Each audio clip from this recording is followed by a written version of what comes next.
IG Asra Garg தலைமையிலான சிறப்பு புலனாய்வு குழு கரூரில் தன்னுடைய விசாரணையை தொடங்கியிருக்கிறது. அண்மை செய்தியாக பார்த்துக் கொண்டிருக்கிறோம். கடந்த 27ஆம் தேதி விஜய் நடத்திய பிரச்சார கூட்டத்தில் நெரிசல் ஏற்பட்டு 41 பேர் உயிரிழந்த நிலையில் அந்த நிகழ்வானது நீதிமன்றத்தில் விசாரணைக்கு எடுத்துக் கொள்ளப்பட்டு நீதிமன்றம் பிறப்பித்த உத்தரவின் அடிப்படையில் சிறப்பு புலனாய்வு குழு அதிகாரிகள் தங்களுடைய விசாரணையை தொடங்கி இருக்கின்றனர். அந்த காட்சிகள் கிடைத்திருக்கிறது, பார்த்துக் கொண்டிருக்கிறோம். வேலுச்சாமிபுரத்தில் ஐஜி அஸ்ராகார் ஆய்வு மேற்கொண்டிருக்கக்கூடிய காட்சிகள். செய்தியாளர் கணபதி இணைகிறார். கணபதி, விவரங்கள்.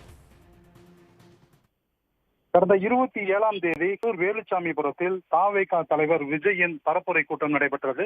இந்த கூட்ட நெரிசலில் சிக்கி 41 பேர் உயிரிழந்த நிலையில் 100க்கும் மேற்பட்டவர்கள் படுகாயமடைந்து சிகிச்சை பெற்று வருகின்றனர். அடுத்து முதல் கட்டமாக கரூரில் டிஎஸ்பி செல்வராஜ் தலைமையிலான விசாரணை குழு அமைக்கப்பட்டது.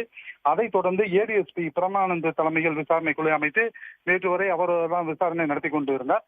இதையடுத்து நீதிமன்ற உத்தரவுப்படி சிறப்பு புலனாய்வு குழு ஐஜி அஸ்ராகார் தலைமையில் ஒரு குழு அமைத்தது. இதையடுத்து ஏற்கனவே விசாரணை செய்த ஏடிஎஸ்பி பிரமானந்த் தனது விசாரணை கோப்புகளை நேற்று ஒப்படைத்தார். இதையடுத்து இன்று கரூர் வந்த சிறப்பு புலனாய்வு குழு அதிகாரி சம்பவ இடமான வேலுச்சாமிபுரத்தில் விசாரணை மேற்கொண்டு வருகிறார்.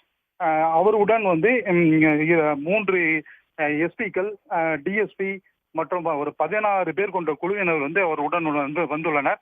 இதையடுத்து முதல் கட்டமாக தற்போது வேலுச்சாமிபுரத்தில் அவரது விசாரணை மேற்கொண்டு வருகிறார்.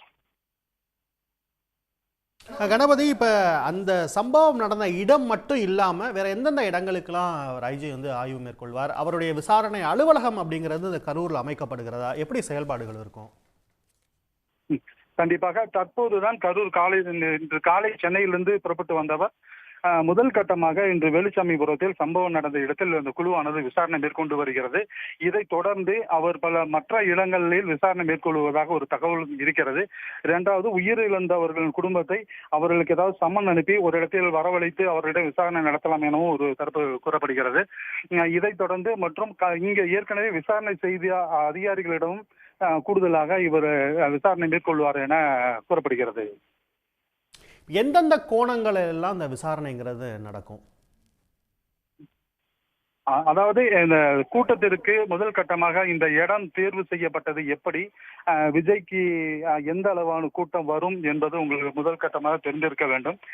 இவ்வளவு கூட்டம் வரக்கூடிய பகுதியில் கட்சி கூட்டத்திற்கு இந்த இடம் தேர்வு செய்தது சரிதானா, இந்த கூட்டத்திற்கு என்னென்ன மாதிரி பாதுகாப்பு ஏற்பாடுகள் செய்யப்பட்டிருந்தது, தாவேகா கட்சியினர் சட்ட விதிமுறைப்படி, அதாவது காவல்துறை அளித்திருந்த விதிமுறையை கட்டுப்பட்டு நடந்தார்களா போன்றவற்றை அவர் உற்று நோக்கி விசாரணையை தொடங்குவார் என கூறப்படுகிறது. இப்ப ஏற்கனவே தாவேகா நிர்வாகிகள் 2 கைது செய்யப்பட்டிருக்காங்களா? இப்ப இவங்களை தங்களுடைய காவல்ல எடுப்பதற்கான முயற்சிகள் ஏதாவது இந்த எஸ்ஐடி மேற்கொள்ளுமா? கண்டிப்பாக இருக்கும். அதாவது முதல் கட்டமாக இந்த அனுமதியை வாங்கியது மாவட்ட செயலாளர், அவர் தான் இந்த இதுக்கு அனுமதி வாங்கிறார். அவரிடம் விசாரணை மேற்கொள்வது, அதாவது இந்த கூட்டத்துக்கான திட்டமிடல் என்ன மாதிரி திட்டமிட்டப்பட்டது போன்ற விவரங்களை அவரிடம் இருந்து விசாரணைக்காக எடுத்துக்கொள்ளப்படும்.